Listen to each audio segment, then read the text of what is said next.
Hello, good afternoon, welcome on a snowy day. Everybody here who came made the way to Bergen Kunsthall, and everybody online watching us through the live stream. My name is Axel Wieder, I'm the director of Bergen Kunsthall, and we're very happy to welcome today Felicity D Scott for a talk titled Don't Trust the UN Conference, Pow Wow, and for a technology in the service of the people. This talk is part of our Plattform series of lectures and debates with artists and prominent thinkers. And the talk today will focus on an exhibition that took place in 1972 during a summer when Stockholm hosted the Stockholm Conference, the United Nations Conference on the Human Environment, which was the first international effort which looked at global concerns on environmental issues in this conference format.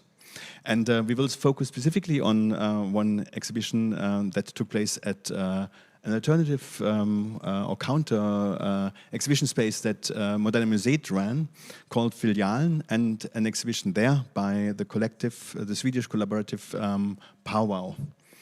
And this exhibition took on a different stance on the issues through a look at alternative technologies.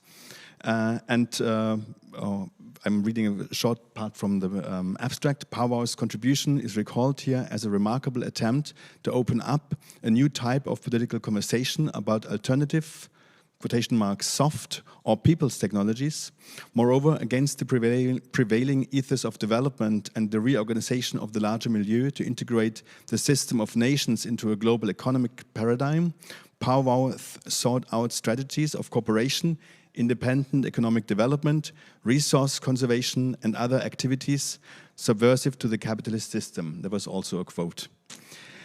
This talk today takes place as part of Oscar Tuazon's exhibition Water School, which is happening downstairs.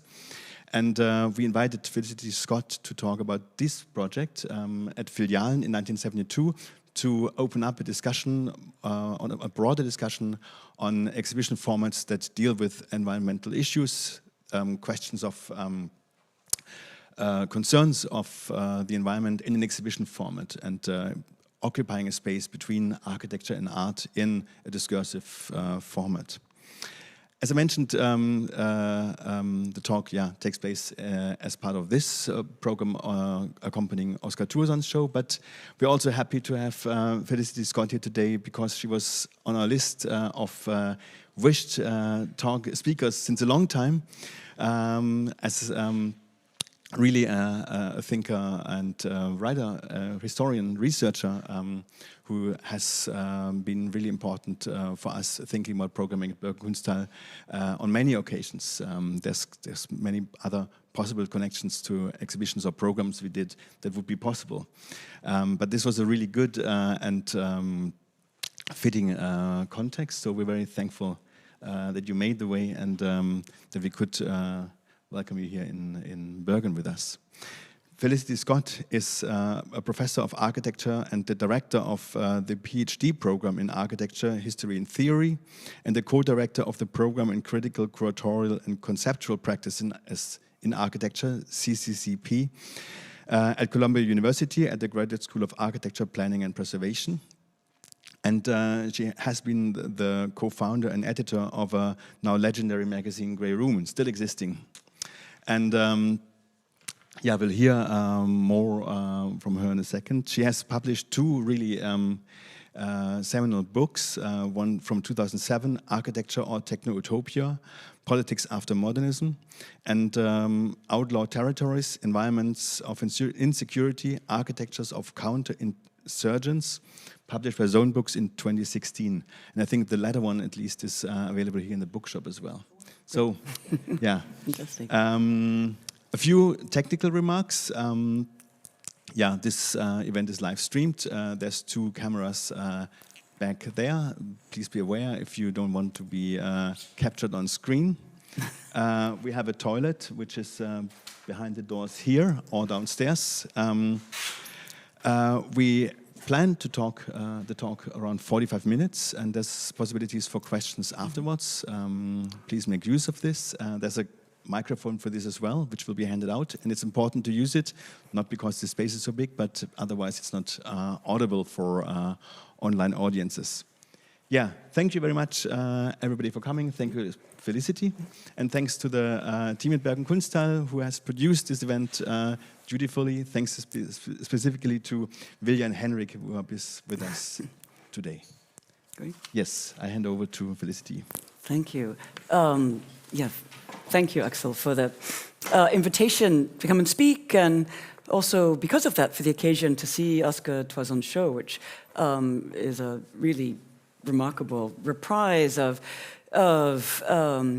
this period of sort of architecture involved with the environmental movement. And actually, funnily enough, I spoke maybe on a closer topic yesterday, in which Steve Bayer appeared in my talk. And today, as Axel mentioned, I'm going to speak about this rather remarkable, experimental, vastly sort of under-documented exhibition for technology in the service of a people, which took place, as he mentioned, in the Filialen, or annex of the Moderna Museet in Stockholm, in the summer of 1972. And just can we switch to my images, or do I need to do that? Aha. Okay, that's what I expected was behind me. Just to note very briefly, Per Jans, who I will speak to, took this series of archival photographs, and the exhibition is otherwise almost sort of entirely undocumented, and I'll come back to that point. And so the People's Technology exhibition formed part of a series of counter-actions, so to speak, launched in 1972, actually against the United Nations Conference on the Human Environment, commonly known as the Stockholm Conference, and particularly against the sort of Malthusianisms of projects like the Club of Rome's Limits to Growth, you see a diagram on the right, or Jay Forrester's World Dynamics, and you see his world map on the left. And I'm not going to speak to these in any detail, but it's the sort of ways in which these projects mobilized fear of population growth in the developing world and of scarcity of resources that was sort of weaponized at the UN conference, largely to institute a set of policies and protocols to ensure the continuity of access of industrial countries to resources in the so-called global south.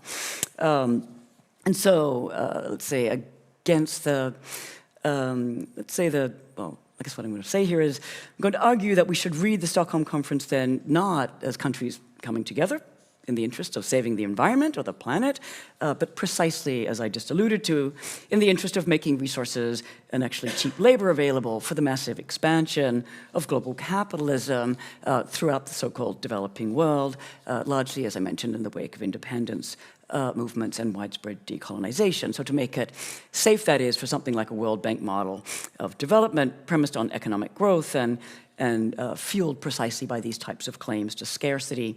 But today, to come back to the exhibition, going to expand on research that appeared very briefly, a sort of cameo mention of this exhibition in Outlaw Territories in my last book. And so I sort of went back to the archive and contacted a number of these protagonists. And so I'm going to try and revisit that material through the lens of this show. A couple of brief other preamble points. So the exhibition is thought to have little impact on the intergovernmental discussions at the UN conference. And according to its organizers, it was important primarily as one of the first public displays of alternative technology. And I think this is largely borne out. But within my research, far from failing, which is their term, not mine, it takes on a particular significance, serving as a rare instance of an event or type of critical gesture that raised a distinct type of political claim about architecture in relationship to the environment. And it was certainly marked by a naive optimism, and as you'll see, it was rather aesthetically challenged. And Per Jans, again, who provided me with some of these photographs, suggested in an email that it was on account of the exhibition's meager resources that it, quote unquote, lacked informal brilliance. But the exhibition brought together environmental, social, political, technological, and geopolitical concerns in a way that I think genuinely ran counter to dominant narratives then being scripted by institutions of global environmental governance, again, such as the United Nations. And so the People's Technology exhibition, that is, served, even if only sort of momentarily, to open up a different type of political space and a different type of conversation about the environment and its sort of built counterpart. One that I think is important to recover and sort of think with, especially as a historian. So this is why I'm digging this project out of the sand. So for my ambition, just to also note in advance, is not only to tell dystopian stories or something like cautionary tales, but to try and situate architecture and some of its discourses and actors within a broader field of political struggles, and in turn to identify other voices and other forms of creative resistance, no matter how marginal. And again, this exhibition is serving in this capacity. So to be clear, in the first instance, my ambition is to identify how architecture often fell knowingly or sometimes unwittingly into a cynical apparatus or dispositive of power, precisely through institutions like the UN. In the second instance, I also want to suggest that architecture, and again, its actors and vehicles, can also relate otherwise to this very apparatus, that it can emerge into visibility to function otherwise. And as I hope becomes evident, this story, the story of this exhibition, was also haunted by the rising force of neocolonialism in the so-called Third World, both in the form of the violent and ongoing legacies of European colonialism, and importantly by new forms of economic and institutional imperialism, then being led largely by the United States. And it was for this reason, I should say, that Outlaw Territories devotes 2 chapters to the Stockholm Conference. Actually, the Stockholm Conference was initially my point of entry. And it was the first time, the book, Outlaw Territories, the first time that I asked how to revisit some of my earlier work on the American counterculture and on the American environmental movement in the context of a more global geopolitical landscape. So a lot of my early work focused on the American counterculture in the US context. This conference and with it this exhibition open a lens through which to put figures like Stuart Brand, up here on the right, legendary founder of the Whole Earth Catalog, into a very different framework in which his actions appear increasingly problematic. Yes, so it was in contrast to Brand's enormously spectacular and sort of theatrical echo tactics in Skarpnäck on the outskirts of Stockholm that you see here, with these hog farm tents and sort of hippie buses, that I think this other exhibition is so important to revisit. Actually, maybe I'll move. So of my earlier work, these are some of the dome building communes like Drop City and projects by the Ant Farm Collective. Of my earlier writings on the American counterculture and these experimental architectural practices from the 1960s and 70s, worked to render visible the sort of razor's edge between progressive and less progressive political tendencies that were too often, and still remain too often, as taken to be a sort of alternative or radical or avant-garde. What I was trying to do by taking this material, or following this material to the Stockholm Conference, was to really render far more visible that political ambivalence, to uncover a series of engagements and encounters between these figures and practices and actors in the global South. But to come back firstly to the Stockholm Conference, and then I'll come back to the exhibition. The Stockholm Conference took place under this motto, Only One Earth, motivated by the growing recognition in the late 1960s, and primarily among industrialized nations, of an impending and potentially global ecological crisis. The conference was initiated in 1968 by the Swedish delegation to a summer session of the United Nations Economic and Social Council, the initial proposal thus preceding the widespread popularization of environmental issues around 1969. So harnessing that popular support to other ends, the UN used the occasion of this growing fear of environmental emergency to institute mechanisms of resource management and a paradigm of developmentalism at the level of ratified international policy. In December 1970, Maurice Strong, who you see here, a wealthy Canadian industrialist and a former oil man, who was then overseeing Canada's external aid program to developing countries, was appointed Secretary General of the conference. With the ambition of forging a worldwide consensus, Strong, according to many accounts, played an active diplomatic role, exerting a forceful hand in an effort to overcome growing political divides, not only among the sort of more familiar East-West axis characteristic of Cold War battles, but also the to many sort of less expected but increasingly evident and convoluted North-South distinction between industrialized countries and their less industrial counterparts. So for the US then, and many other industrialized countries that held sway at the United Nations, at stake would be establishing paradigms of environmental discourse and mechanisms of governance that would defray rising political challenges and dissipate claims to distributive and environmental justice, in effect quelling dissent and allowing them to maintain access to crucial natural resources in the developing world, such as oil and mineral wealth, and as I alluded to before, also cheap labor. So in addition to strong, skillful efforts in consensus politics, mobilizing claims to the universal or planetary nature of environmental concerns served as a sort of a cause or an excuse to largely exclude questions considered political or divisive. That was insisted repeatedly in the framing of this conference, would derail the sort of urgency of this process. And so it was through this argument that conversations at the official conference were sort of limited or supposedly limited to agendas like technology, science, management, development processes, and economic and institutional frameworks. And expertise, of course, in all of these areas was largely dominated by the North. So Sweden, at the time, however, was a hotbed of environmental politics, of a different type of environmental politics, of support for national liberation movements, and hence also of opposition to US imperialism, as violently manifest in the US-led war in Indochina at the time. Directly countering Strong's attempts to replace points of political conflict with an ideology of planetary togetherness, Swedish Prime Minister Olof Palme's speech to the plenary session on opening day turned explicitly to the question of war, treading on territory that to many was an overt breach of diplomacy.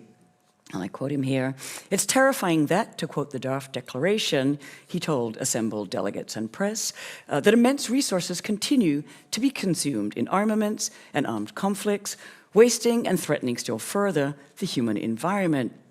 Citing recent disarmament debates in Geneva, he continued, and I quote, "The immense destruction brought about by indiscriminate bombing, by large-scale use of bulldozers and herbicides is an outrage sometimes described as ecocide, which requires urgent international attention. It's shocking that only preliminary discussions of this matter have been possible so far in the United Nations. We fear that the active use of these methods is coupled by a passive resistance to discussing them." So ecological warfare, he insisted, of the US's systematic attempts to destroy the Vietnamese environment must cease immediately. And ecocide was quite explicitly a question that was not allowed to be discussed in the official political forums. So despite the UN and the US delegation's attempt then to depoliticize the conference, it was clear to many that environmental issues were intimately tied to war and questions of national security, whether in the mobilization of threats of scarcity, like real or imagined scarcity, of natural resources like oil and food, or in the US war machine's brutal strategy of environmental destruction. So among the groups organizing against the circumscribed formulation of environmental concerns that were to be tabled at the UN conference, like officially tabled at the conference, was this Stockholm-based collaborative called Pow Wow, formed in 1971. with the ambition of injecting radical political debates into the conference and of highlighting the violent role of Western capitalism in global environmental destruction. Pow Wow established the People's Forum, bringing together a range of radical environmental groups, their terms, and going on to organize the Filialen exhibition. The UN took the initiative to arrange their own alternative, shortly after they heard about our plans, Pow Wow argued, referencing the UN's formation of the Environment Forum, which was a sort of semi-official conference, actually organized by the UN, but for non-governmental organizations, that took place simultaneously alongside the intergovernmental discussions that operated under the umbrella of the United Nations. So in 1971, Pow Wow launched a manifesto drafted by engineer Bjorn Eriksson, and excuse my pronunciation of Scandinavian names, which I'm going to anglicize here. Economic growth has become a god, it announced, going on to critique the environmental and political ramifications of such a deification, including the expansion of the bureaucratic modes of governance, the engineering of social and economic inequity, and the rise of alienation. So the goal of maximum economic growth, production, and consumption, the manifesto went on to argue, were used to, and I quote, justify the ever-increasing centralization of influence and power in giant multinational corporations, powerful governments, and monstrous military machines. So against the obfuscation perpetuated by governments and UN experts, and seeking to counter the centralized policies and management techniques at work, Pow Wow proclaimed the need for decentralized, small-scale tactics addressed to both global and local problems, calling on people to launch exhibitions, leaflets, bulletins, comic strips, street theater, discussions, interviews, films, parades, videotapes, press conferences, or whatever your thing is, and that's, of course, their list. So Pow Wow also insisted repeatedly, again, not on the need for more sort of northern economic or technical assistance, all of which they insisted exacerbated inequities, but rather on solidarity for oppressed people struggling for liberation in poor countries and elsewhere. Yeah, so repeatedly they shifted this language from technical assistance to questions of political solidarity.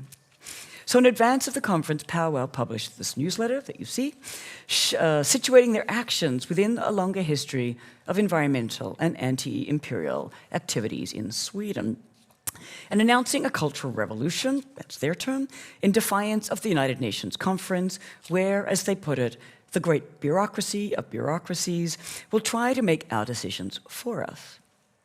In addition to setting out one of the most prescient and insightful readings of the UN's economic and political ambitions, the February 1972 issue focused on theorizing the nexus of alternative technologies and decentralized anti-capitalist modes of governance that would go on to inform the Filialen exhibition.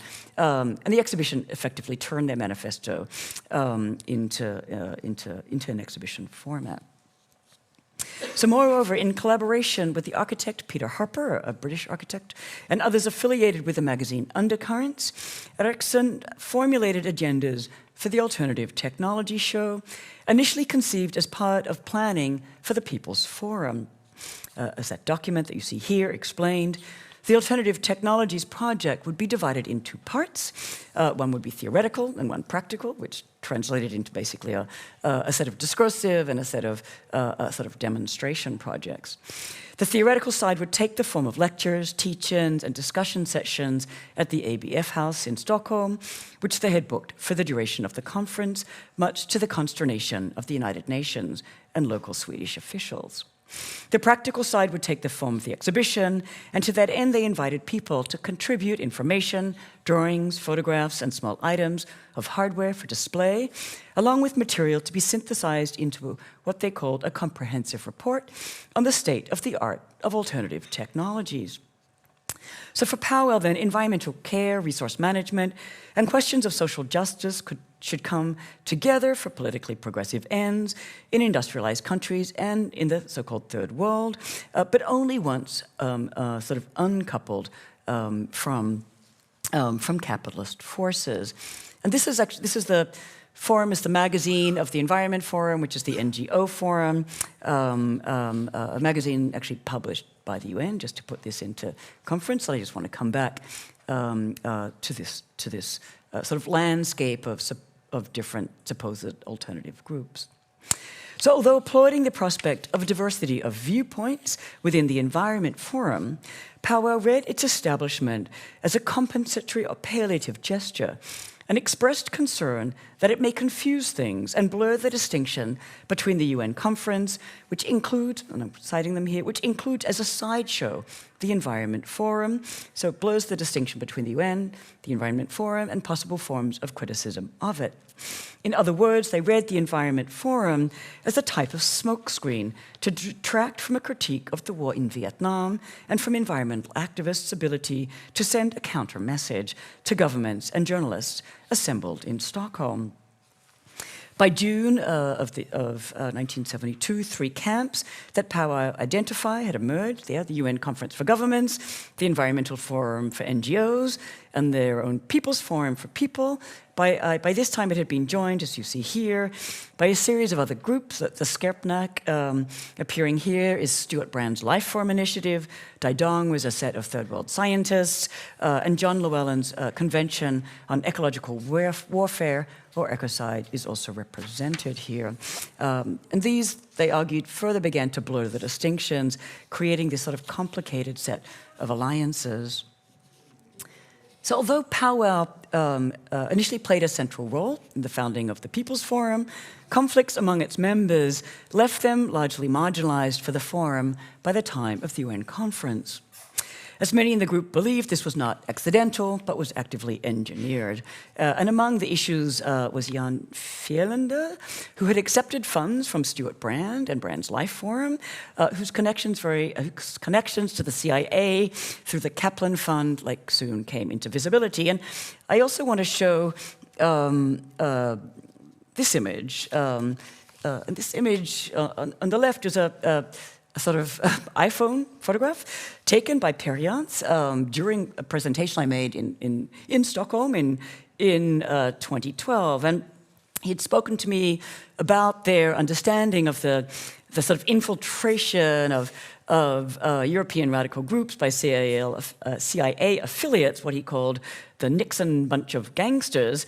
And he took a photograph of my slide, my PowerPoint slide, to identify the guy on the left here, a man called Richard Fishkin, who's the guy sitting holding the flag, who had turned up actually and tried to infiltrate PowWow as a group in 1971.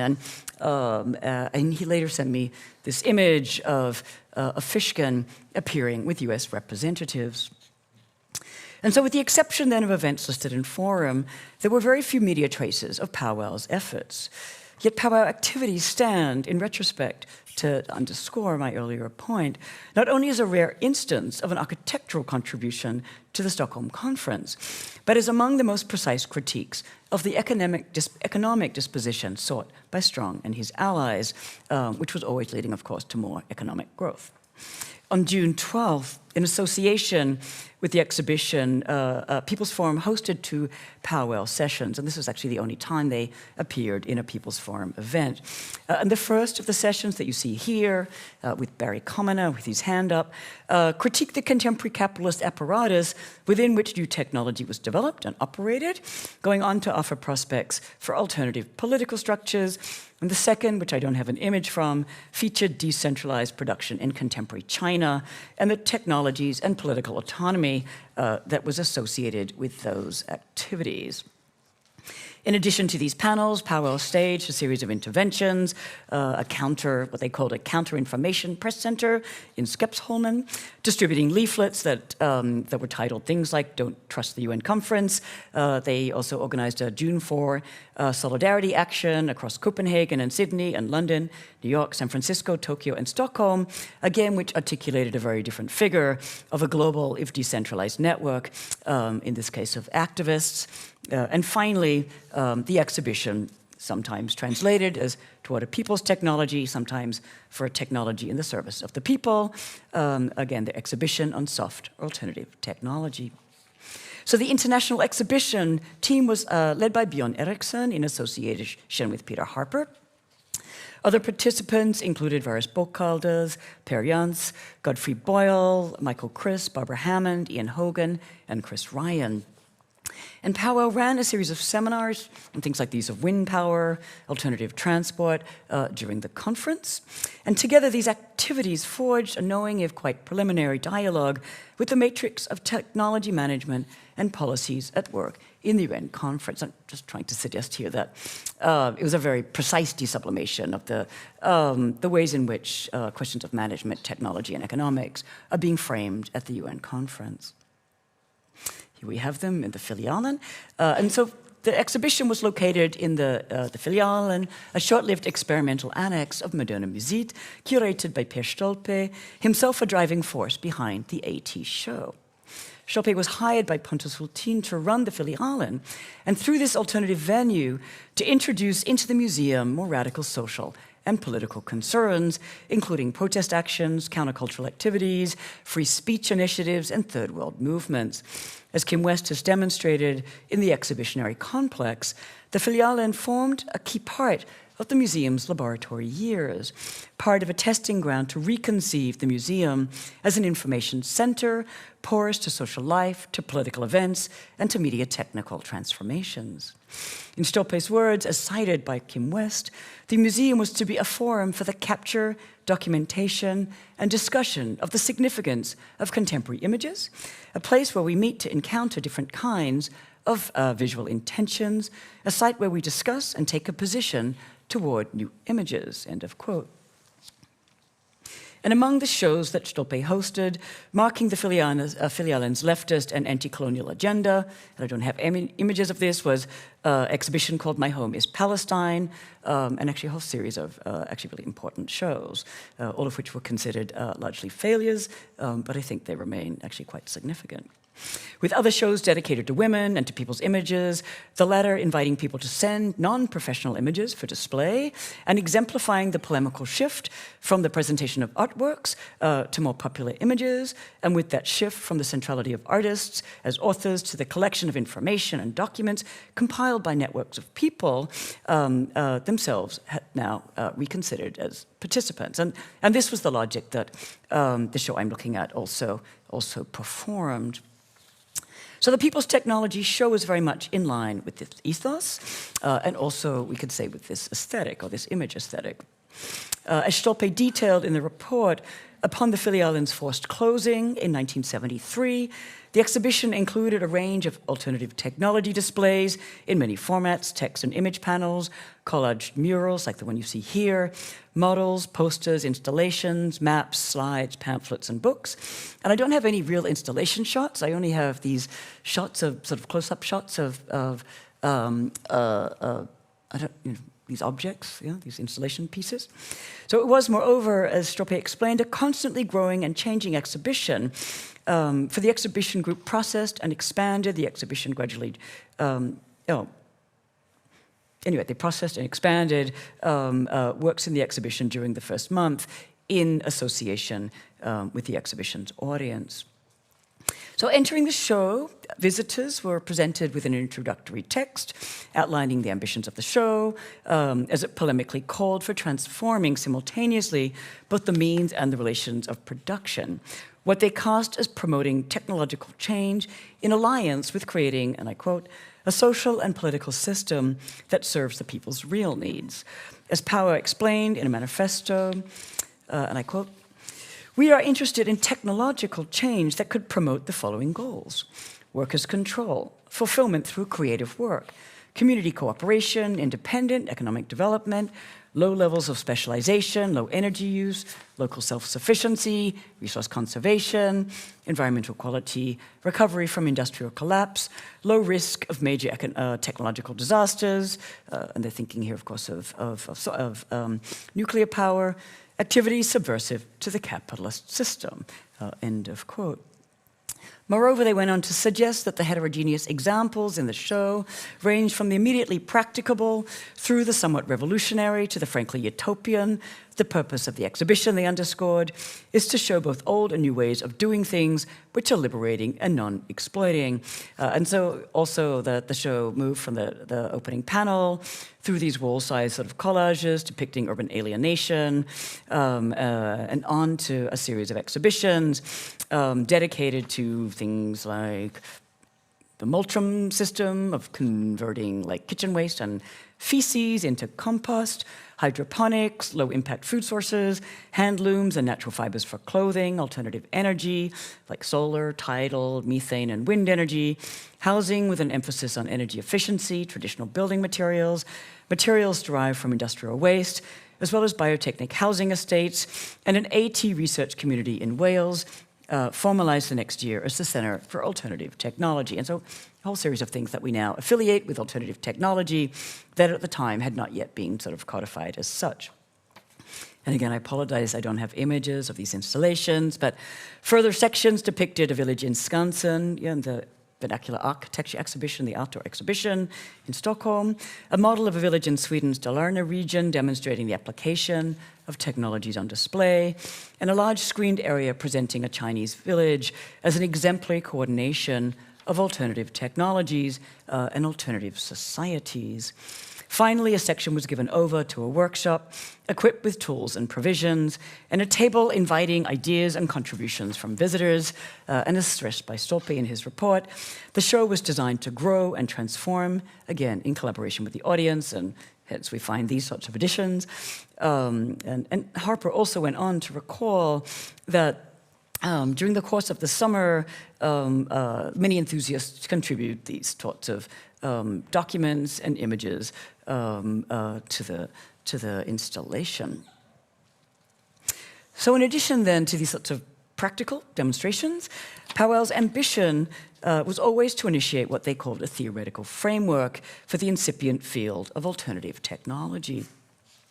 On June 13th, Forum, the Environment Forum publication, ran their manifesto, Alternative Technologies, wherein Harper outlined the project of redefining the role of technology in relation to contemporary techniques of power. And at stake, he stressed, was not simply the invention of technologies, but instituting a technological paradigm that operated outside the existing profit system, and this is his language, something that existed outside the profit system and its forms of exploitation, of labors, of resource, and of the social good. So exponents of AT were not, he underscored, against technological efficiency or something like advancement. If some of their experiments currently looked what he called archaic, primitive, or just laughable, the idea, he underscored, was not to go back, but he insisted over and over again, to develop technologies within the context of progressive social change rather than in the service of capitalism. This is his distinction. And in this context, I want to note Undercurrents, this British magazine, Undercurrents celebration of things like Stafford Beer's famous cybernetic communication system designed for the Allende government in Chile, the existence of which was first apparently disclosed by these editors. Yeah, again, so I'll come back to this primitivism, but this sort of projection of a low-tech aesthetic was one of the things that divided the reception of the show in an important way.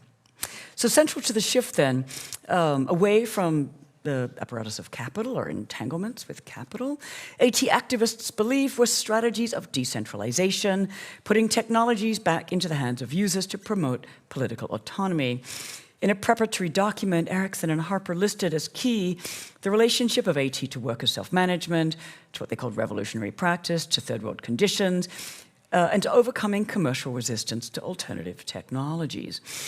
Turning to the state of AT research within industrial countries, Harper identified strategies demonstrated within the exhibition, which, if rather innocuous and naive in appearance, strategically pointed to techniques for withdrawing from what we might call this sort of biopolitical apparatus. And I'm going to quote him here: redesign of houses using free local materials, use of methane gas from human and animal wastes, use of trees to generate energy from the wind, production of high-quality food with no chemicals or machines on very little land, and an aquaculture, horticulture rotation, use of soybeans and other legumes to enrich soil nitrogen and provide high-quality protein, replacement of pesticides by intercropping, reopening of canals for transport, house designs for communal organization to reduce needs for energy and materials.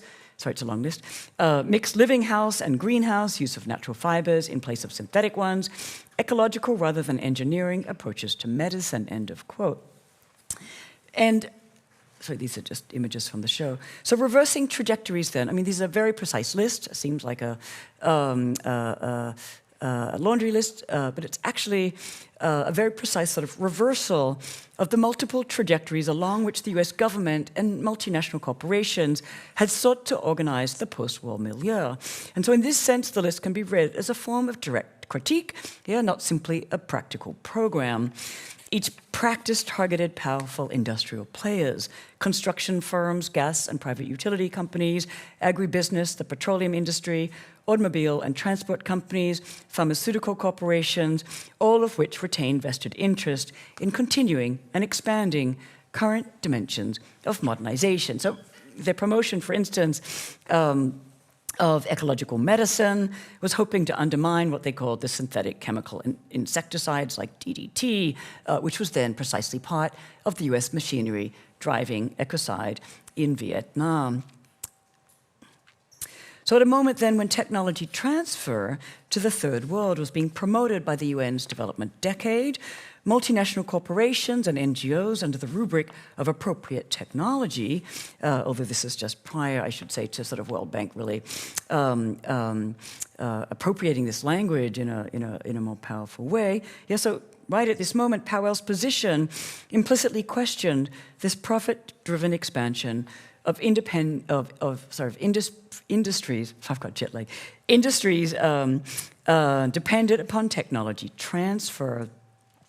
So just as the Marshall Plan helped to integrate Europe within a US-led economic system after the Second World War, the transfer of science, technology, and managerial paradigms to developing countries in the 60s and 70s was a centerpiece of Ford Foundation-sponsored Cold War-era US foreign policy, hoping to reconstruct the global South in alignment with American capitalism and to produce dependency.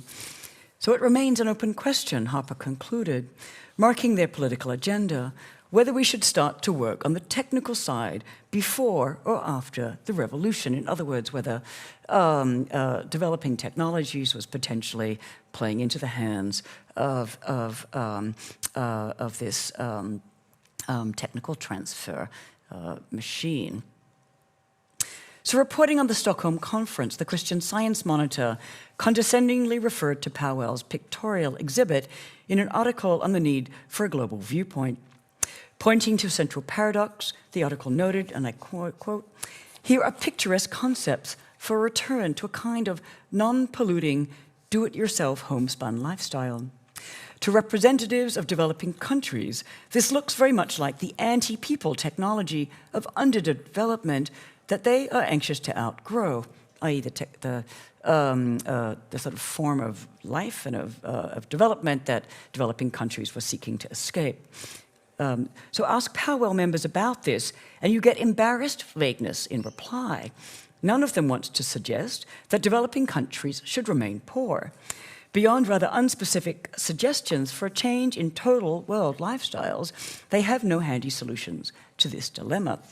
End of quote.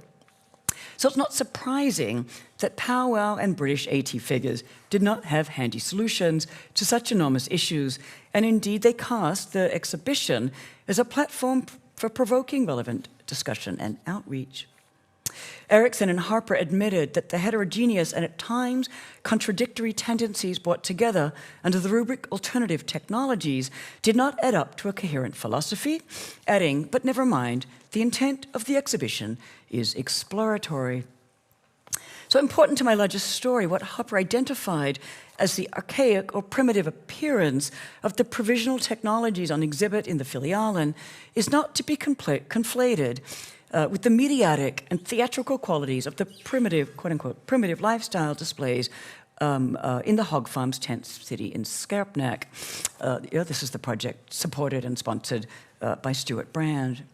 If the alternative equipment used in both resonated with the underdevelopment of poverty, PowWow hoped to sponsor a trajectory of technological development that did not turn to New Age ideals of oneness or celebrate the aesthetics of alterity, but rather, to reiterate, promoted a different socioeconomic and political matrix. Moreover, staged as a series of anti-capitalist interventions, PowWow did not seek alternatives to political action, but alternative forums for politics.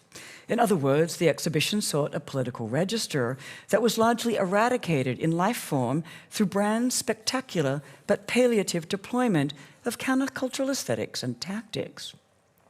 The For It Technology exhibition offered an environment, yes, politics, yes, message, as distinct from Brand's environment, yes, politics, no agenda. And hence we find Harper's slight bemusement at encountering Stuart Brand in his own exhibition. Yet failing to harness the media, a force increasingly instrumental to the UN's operation, that message, like the PowWow message, gained little traction. And I also just want to distinguish PowWow's sort of technologies and methods from this type of practice, the sort of voluntary primitivism at work in open land communes, which form another chapter of the Outlawed Territories book. And so even if sometimes the appearance of these objects and the appropriation of vernacular architectures might look similar, again, the ethos of a type of dismantling of capitalism is a little bit distinct.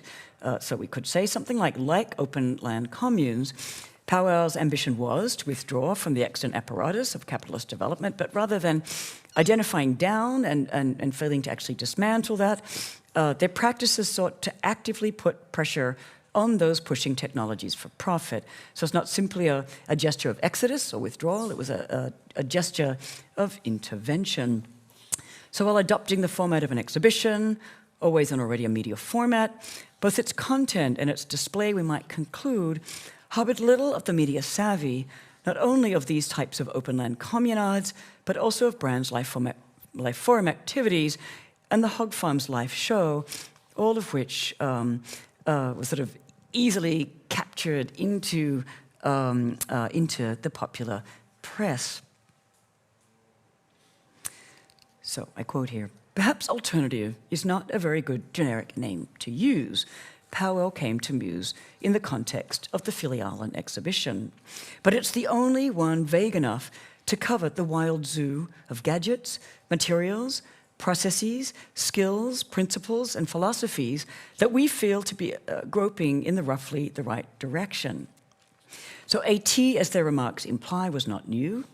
In 1972, however, it was largely a fringe activity, operating on the margins of the environmental movement, of architecture, and also of engineering, and hence also, we could say, at home in the Filialen.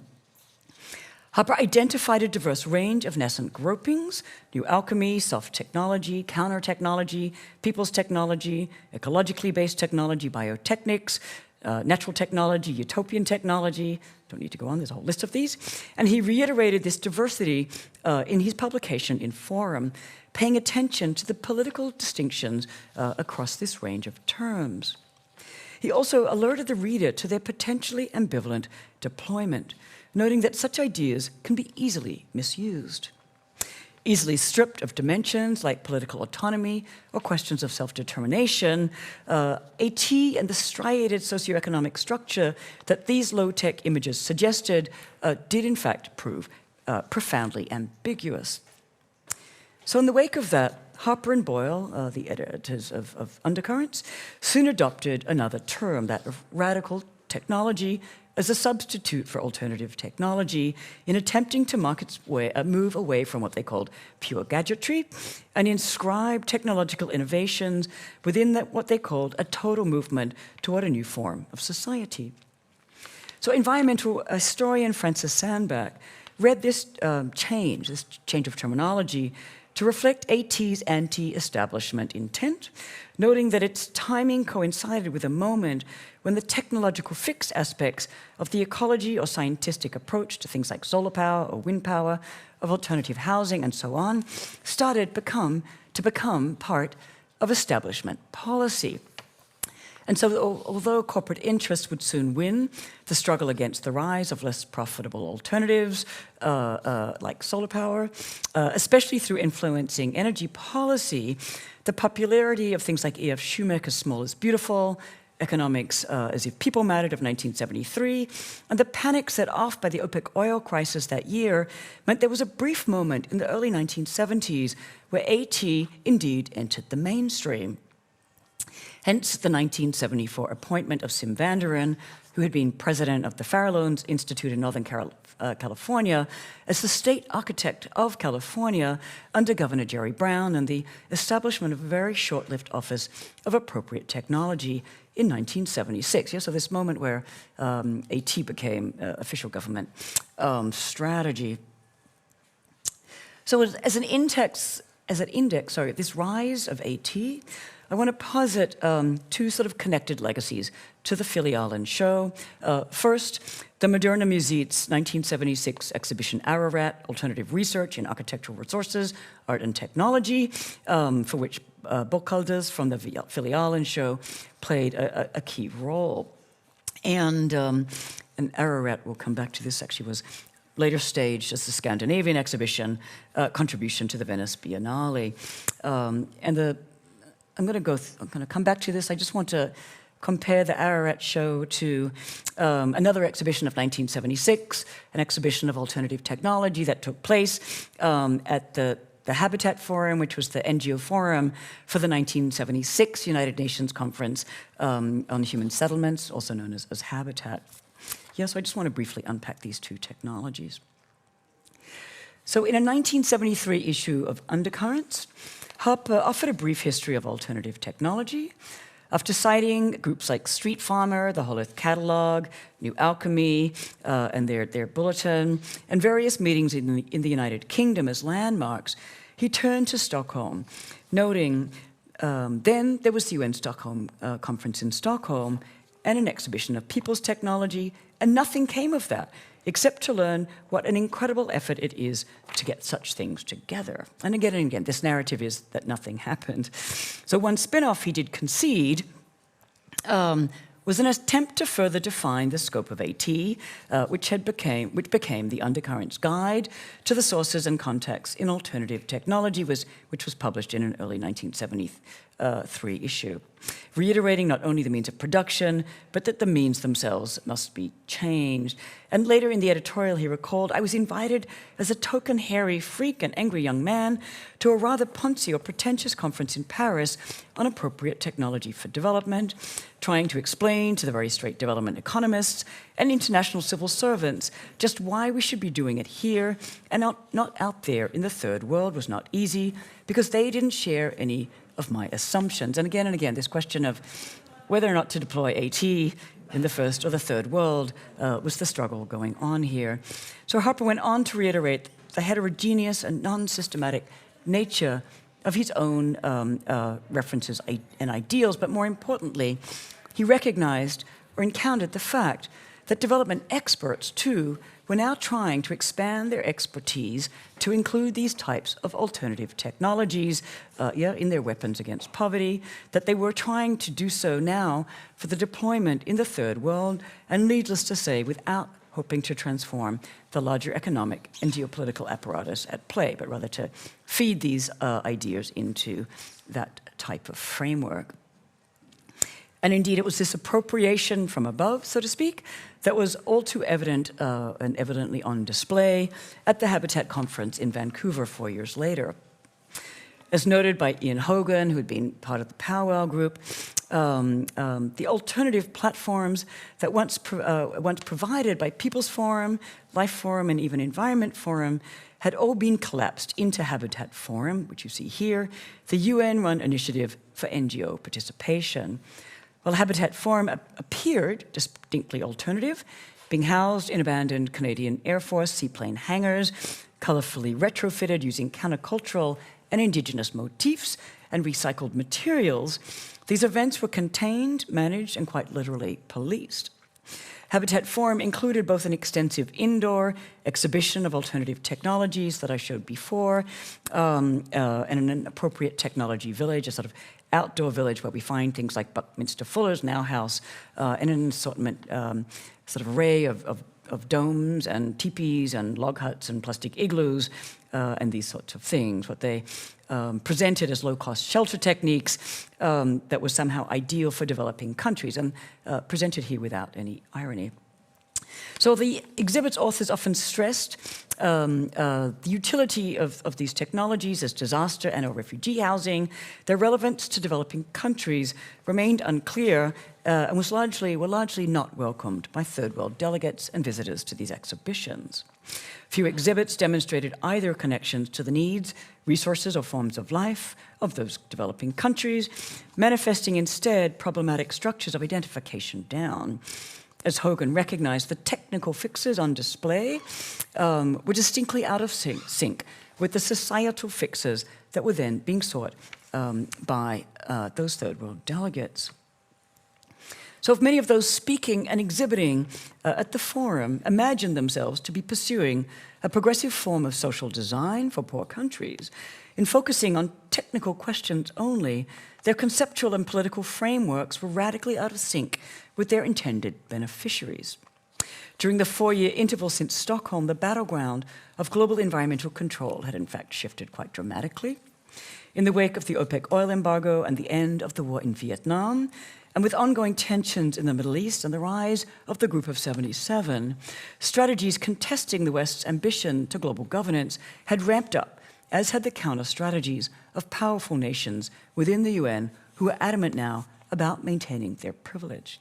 So AT, that is, was no longer positioned as counter to imperialist strategies, let alone as a threat, but now, again, quite precisely, it was presented as being entirely in alignment with those forces, often useful as alternative techniques through which to govern or manage environments for the poor. Hence the enormous sort of celebration of self-help housing technologies, of technologies in which you build your own houses rather than having governments provide them for you. It's a very brief aside. The UN had actually initially intended to have an official AT exhibition in the main conference, which for a number of reasons was transformed into a remarkable film initiative, which is actually something I'm working on at the moment. It was geared to sort of deploying film as a communications development tool, quite literally as a medium to sponsor the institutionalization of World Bank strategies in the domain of so-called human settlements. But I'm not going to talk about that. I just wanted to flag this. So on the other front, to come back to Ararat, the August 1976 issue of Undercurrents returned to Sweden with a brief and very critical review of the Ararat show. And I quote, "It was a mixture of criticism of the high-growth society, nuclear, wasteful, polluting, and alienating," the review explained, "together with displays of AT hardware and some highly abstract ecological symbolism. The review does not mention the Filialen show, but seems haunted by that earlier context." The reviewer noted his appreciation of workshops affiliated with Ararat, in which kids, students, and AT freaks could tinker with actual bits of hardware, also noddingly, approvingly towards 2 installations. Firstly, a fascinating DIY house built entirely of scrap metal, replete with solar collectors, passive heat, and an aerobic composter. Second, an electric tricycle driven by a washing machine motor powered on windmill-charged batteries. But to him, something had gone horribly wrong. Notably, the ways in which these objects on display had undergone a cultural elevation and institutionalization. In the first instance, he deemed the show too conceptual for a popular audience, as evident in the abstractness of the symbolism, such as the earth, air, water, and sun motifs, which rendered it all hard, as he put it, to relate to all the bits of hardware and environmental information, to relate those things to the implied eco-utopian lifestyle. Some people, he recalled, were obviously mystified and wandered around the exhibition housed in an ultra-modern, fully air-conditioned museum, clutching guidebooks and looking not a little overwhelmed. Yes, so he's pointing to a similar sort of elevation and appropriation of these alternative structures. So in the second instance, he scoffed at the mostly commercial aerogenerators and solar panels, methane generators, Stirling engines, hydraulic rams, etc. on display, suggesting a departure from the DIY sensibility and to seamless entry into the marketplace. But this was not the only measure of distance traveled from the Filialen to the Moderna Museet next door. Indeed, the reviewer connected this elevated status to the institutional context, noting most of these items were sitting around like statues, unattended and unrelated to any social context, to be stared at by the curious. That seems to be the basic contradiction of an exhibition of AT hardware. You can relate it to general ecological principles fairly successfully, but it's harder, given a museum site, to relate it to a real social context, and thus to enable people to assess their attitude to it as a personal lifestyle possibility, end quote. So here too then we find a type of institutionalization of AT at play, another type of reterritorializing of Pow Wow's counter-discourse, albeit this time within the institutional space of art, not of World Bank-driven forms of development. The aesthetically challenged images and display techniques, the invitation to participate and even contribute objects, and the openness to the social dimension that had characterized the Filialen show had been replaced by an attempt to situate alternative technologies as if works proper to a museum, and in so doing to reinstitute a more traditional role for exhibitions and for their viewers. Here we find that is a potent reversal of Stolpe's ambition for the Filialen during those so-called laboratory years. So to conclude very quickly, so casting their contributions to the Stockholm Conference as a revolutionary struggle, Pow Wow had sought a broad-based cultural revolution from below, a type of grassroots struggle for decentralization of power and dismantling of the capitalist telos of growth, the graphs going upwards and to the right, by involving the broad masses of people in creating a new way of life. In Stockholm, critics regarded the explicitly anti-capitalist position of Pow Wow and the People's Forum as too far to the political left to have traction on governments, or simply dismissed them as naive. Referring to Pow Wow as an entertaining body formed in Stockholm a year before, and as keen on windmills, Maurice Stone himself recalled, they wanted to change consumption patterns, production methods, and create new ways of life. They blazed with earnestness and sincerity and made one wish that the world were really so simple, end of quote. The world was, of course, not so simple, but nor was Pow Wow quite so naive about the political maneuvering and technocratic bias at work in the Stockholm Conference.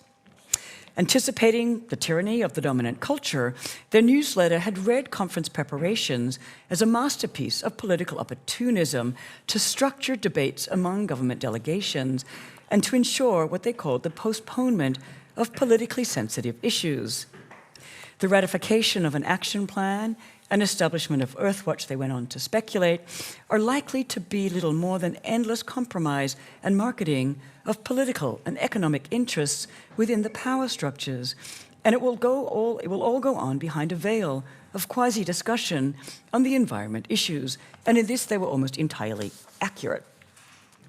So with strong, you see here, out at Stuart Brand's Life Forum, with strong, intimately tied to the oil industry, and at a moment when George H.W. Bush was head of the US mission to the UN, Pow Wow's critique of dominant energy sources and the military-industrial apparatus they served pointed to the heart of geopolitical struggles.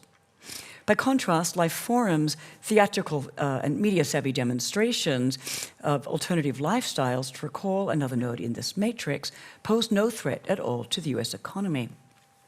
But Life Forum retained the upper hand over Pow Wow by understanding media strategy to be part of any any necessary sort of arsenal. Media were not only communication tools, but also weapons, technologies to be tactically adopted, both within mainstream and alternative networks, even to create networks, as Brand's Whole Earth catalogue demonstrated all too savvily. It was a media battle as much as it was a technological and a political battle. So with this in mind, I want to finish by suggesting an important distinction between two terms often conflated within the literature on the late 1960s, that of counter and that of alternative. Alternative refers to an act, a person, a lifestyle, or ideal that is unconventional, non-traditional, sometimes even disjunctive or mutually exclusive, and that is certainly how they appeared in a first-order reading of things like Brand's savvy mobilization of the valence of radicalism for hippies, and later on even for hackers working at institutions like ARPA or Xerox PARC, as I was talking about yesterday at BUS. But we're also faced with a more complex semantic playing field, wherein the valence of alternative tended towards its other meanings, that of simply another possibility, a choice, an option, something that could alternate or provide a bit of texture, as in alternative patterns and colors in a fabric, tendencies now calibrated to function effectively within a culture of change. To be counter implies, by contrast, more of an oppositional bent. A counterculture, counterconduct, or even counter-network should oppose, it should be in conflict with, operate against, even try to prevent. It should also insist, in so doing, on opening up a different kind of political space, on maintaining dissensus, not seeking consensus and integration. So despite the unusual appearance of life forum events in Stockholm, as with Habitat Forum 4 years later, these displays were not countering US hegemony or a rising neoliberalism, but working to find a foothold to operate within a globalizing capitalism differently. PowWow's target, by contrast, I want to suggest, was precisely this nexus of environment, technology, and capitalism. Thank you. Okay.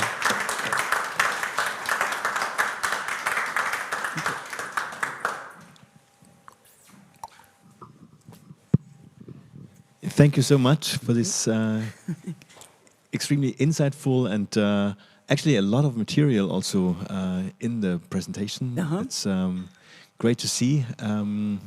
So visually also quite stunning and interesting.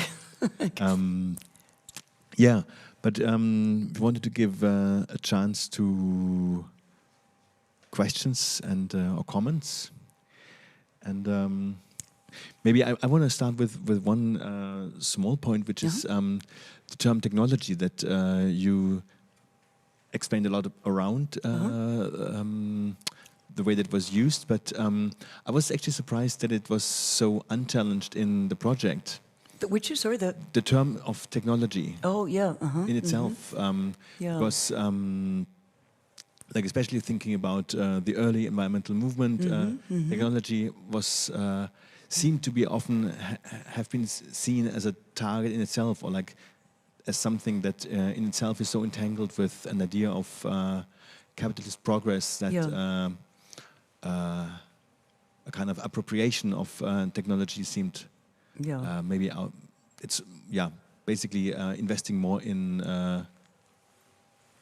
using no technology or resisting the use of technology. So I was wondering if this was something that was discussed in the project. No, it's actually it's a really good question. A lot of the I mean, this is why it's a pity that I don't have installation views, where we can actually see what was on display. Then you have images of these weird murals and things like that are largely speaking to the violence of environmental devastation. That's what's being channeled by the images that I have. And I mention that because indeed a lot of the technologies that they were seeking to revisit and recover, were so-called vernacular technologies. We're not high technologies, but this tension between trying to put new technologies, into other sort of economic and social context was the tension that they were playing with, and so they were repeatedly insisting that technology itself is not the problem. It's the entanglement of technology with capitalism, and you know, this is their narrative, and that was not, as you suggested, that was not always the ethos of these early AT proponents. Not at all. Sometimes it was precisely the reverse, and so. And so you're also right that there's still a telos of something like technological progress that they are playing on. So even if the graphs that they're drawing are not always, intending to follow the exponential growth of sought by sort of by U.S. actors in terms of the sort of visual language of the expansion of capital, they were still, harboring an understanding that technological process could be harnessed otherwise, like in the language of the good. So I think it's a good point. There is, but it's not only like new technologies like solar power that they're working on, windmill power, these sorts of things, also stuff that they were revisiting, and some of the composting techniques and things some of them were patented systems, so they're actually entering into a sort of corporate framework, but not all of them were patented systems. I don't know if that answers your question, but it's a really good tension and between dismantling the technical machinery and refunctioning the technical machinery, and it goes back and forth in their language. So yeah, it's a good point. And I'm glad you think it's spectacular. I mean, the images are interesting, and the photographs are. These images are sort of, explicitly spectacular, and these sorts of images. I mean, I think they're really, they're interesting. Sometimes I feel like they're a little challenged, though. So, or at least maybe their argument was that it was precisely on account of the work not having an aesthetic quality that it failed. I mean, this is one of their arguments, and I was trying to suggest in returning to the Ararat that it's also something about that degraded aesthetic that maybe also kept some of the tension alive that was resolved too easily in the later reprise of this type of material in the institutional space of the main gallery. So, yeah. What other people think? Are the images beautiful? Yeah.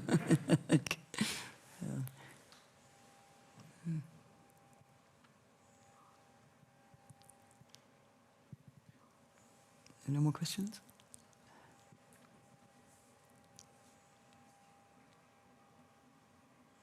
Maybe I can come up with a comment in relation to Oscar Tuazon's show. Mm-hmm, mm-hmm. And I mean, on the one hand, there's a lot in the show is referencing Steve Bayer. Steve Bayer, yeah. I would say Bayer. Mm-hmm. Yeah.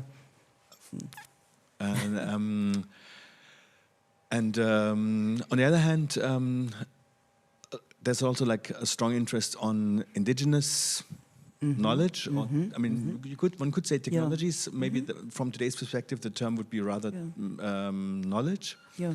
And which in a way, like Oscar's interest, I think is a similar one as what you kind of describe in about Pow Wow's approach. That it's kind of looking into systems that have been repressed or that are not considered valid.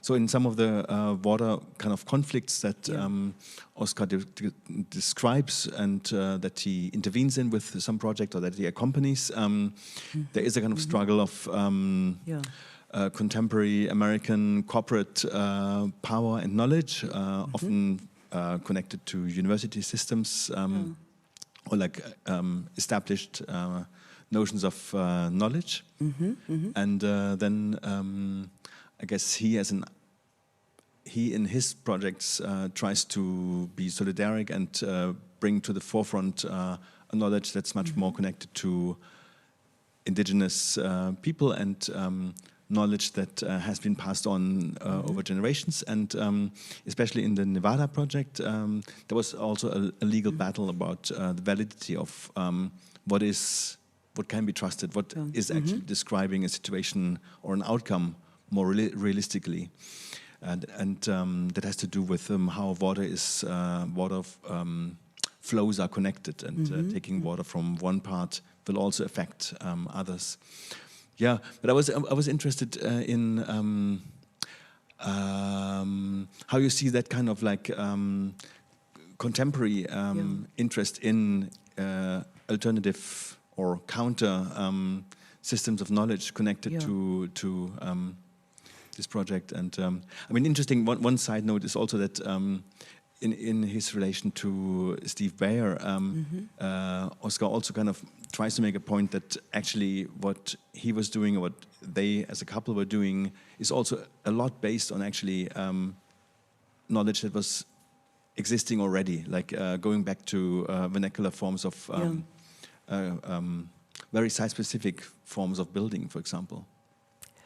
It's a great follow-up in your last question, and really a difficult one to answer in this context. And I'll say something like, despite the PowWow's adoption of the term powwow from American indigenous culture, they make almost no other references to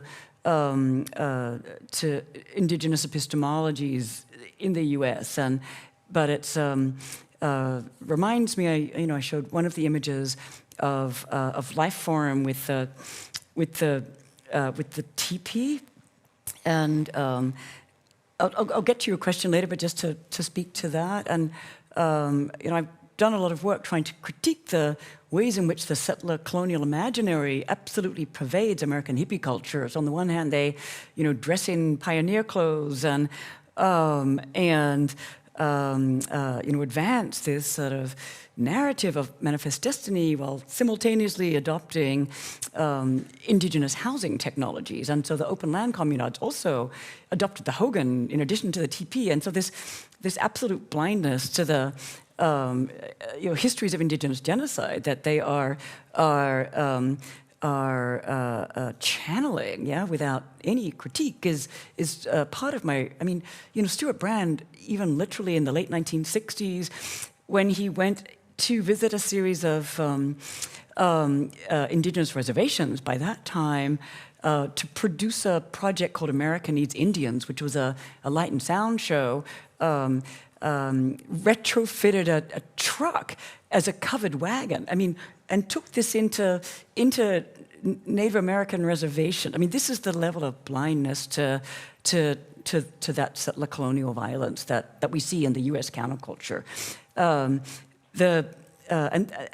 it's that logic, the celebration as a sort of spectacle, a sort of performance spectacle that he took to Skepnak, that he reintroduced as part of his agenda. And we see him here also, in the buckskin coat, or maybe he's not, but he's often wearing indigenous buckskin. I mean, this is an enormous issue, and rarely sort of spoken about in brand scholarship.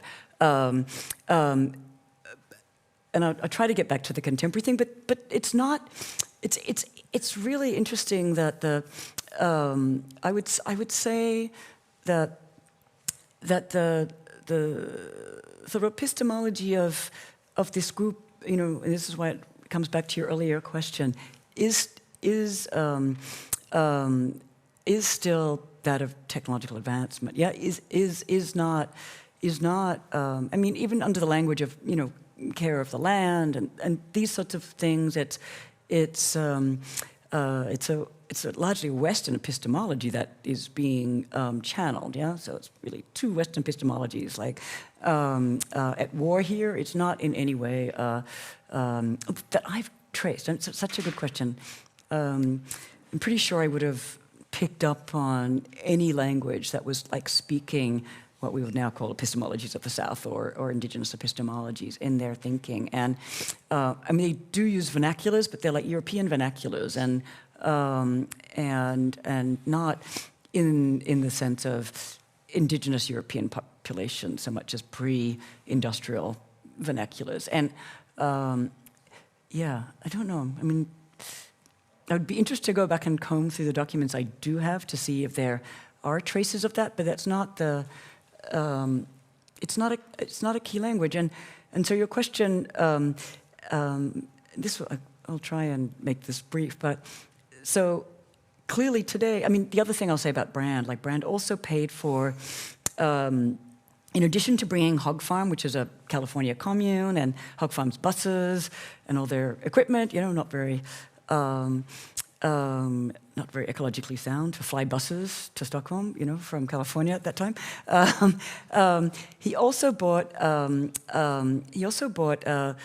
a group of indigenous people. Just trying to remember where they're from, though. It's not really part of my research. And to protest strip mining, but again, they're put forward a little bit like, yeah, I mean, they're sort of deployed by Brand as part of his spectacle. They're not actually really agents, yeah, able to interrupt that Brand sideshow. Yeah, so this is an interesting question, and clearly, from a contemporary perspective, we have, you know, or contemporary, yeah, we have very, very different understandings of what it is to engage indigenous actors and to, you know, think in alliance with indigenous epistemologies and to work in solidarity with those questions. And I don't think we're yet seeing that in this period of the 1970s. I mean, maybe elsewhere, but not in this material. It's a really interesting question. So, yeah, an important aspect of the shift between this sort of historical story, yep, let's say, and contemporary reprises of things like Steve Beyer and yeah, and other dome building and environmental technology activists. So, yeah, it's a good question. I haven't thought about it in this context. It is something I think about in the U.S. context. It's not something that has come out so much in this material. Yeah, it's a good question.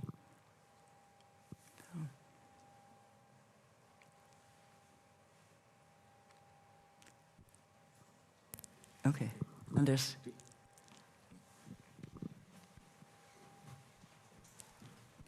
Well, thank you again for a nice talk, and I guess to kind of build on Alex's question and how, because here in 1972 you talk about technologies, but I wonder, like, for example, with the film project in '76. With the what project? The UN Habitat film project. Is it still technologies then, or has it changed to a kind of knowledge thinking, or like how do this kind of knowledge and technologies intersect in your material?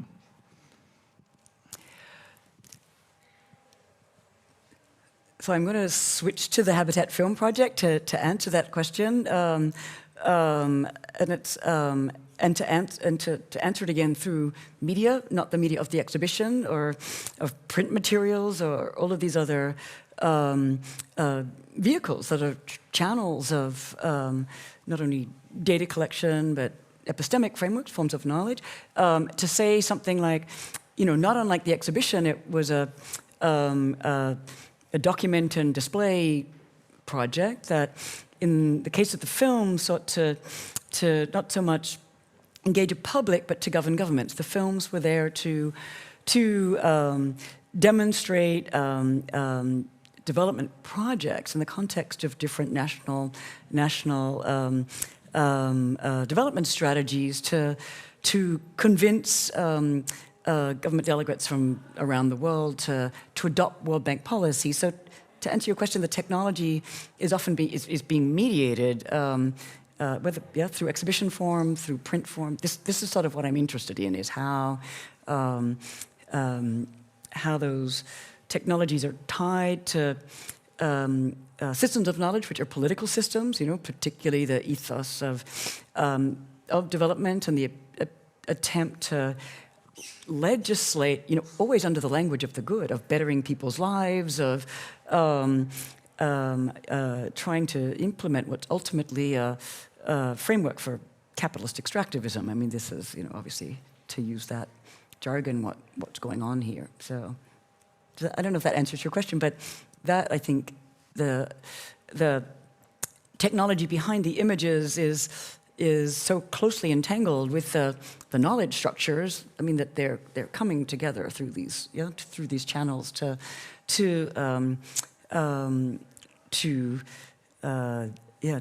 try to constitute new norms. And this is why the conferences interest me so much, because they're quite literally trying to produce laws, like normative frameworks for global environmental governance, whether it be of resources in the case of Stockholm, or of the built environment in the case of habitat. That's exactly what is at play here. And so,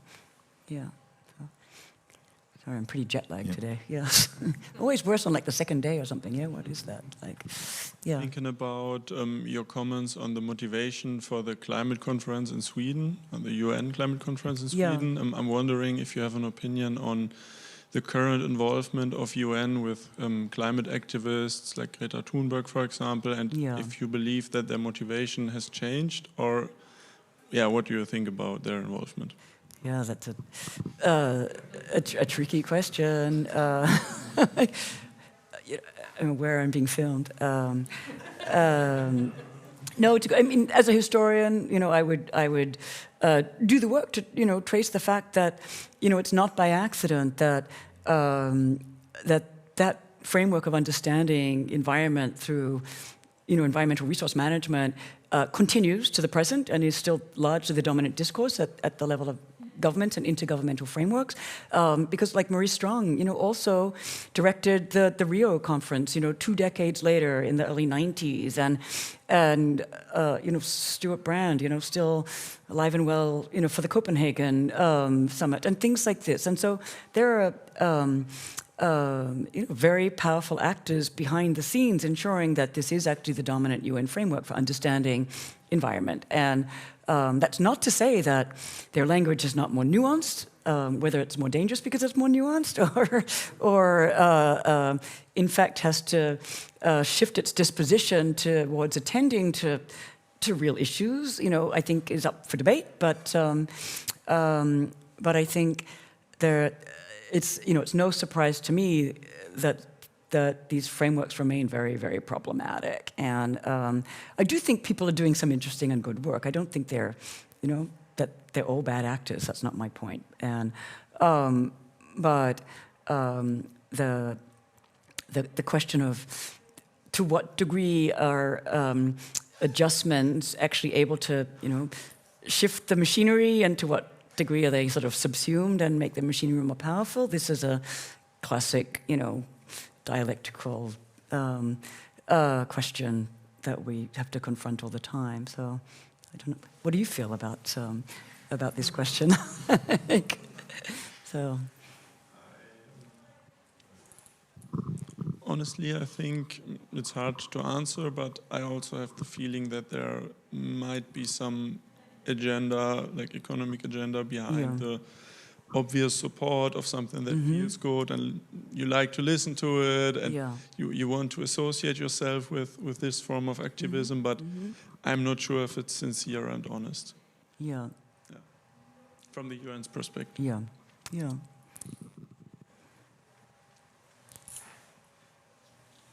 It's not a very positive final word, but maybe